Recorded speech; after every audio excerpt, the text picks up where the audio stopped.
I want to provide some updated information about the rain event that occurred on Monday, July 27th. As you remember, it was an unusual day.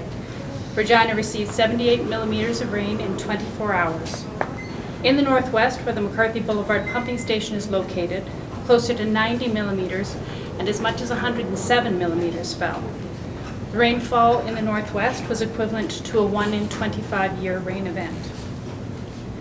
In the early hours of July 28th, to help ease system capacity to protect homes from sewage backup and to protect crucial city infrastructure, for 4 hours, we released screened sewage that was mixed with rainwater at the McCarthy Boulevard pumping station. This went into Wascana Creek. The City of Regina cares about residents and the environment and bypasses or diverts screened sewage as a last resort when all other operational methods have been exhausted. We take this situation very seriously and on Tuesday morning spoke with the media to inform the public. Transparency matters. Throughout the event, the City worked with our provincial water regulator, the Saskatchewan Water Security Agency, to ensure that the City followed procedures like sampling and notifying those downstream. When I spoke with media and others, I shared that the release was 1 megaliter. A more refined calculation now indicates that the actual amount was about 15 megaliters. This is not ideal, but represents about 4 to 5% of the mixture of stormwater and sewage pumped at the McCarthy Boulevard station during the storm. About 2/3 of that volume was runoff from the storm, which dilutes the screened sewage.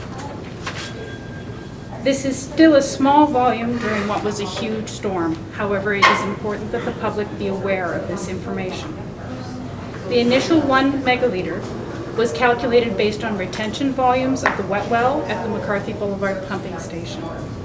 An initial figure is gathered as we have a requirement to report to the regulator. At the request of Water Security Agency, the City checked bypass volume calculation methodologies to ensure consistency with previous process.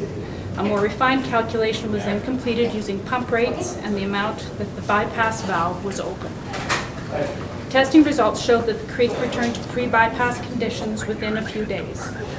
The diversion did not have a lasting impact on the creek water quality.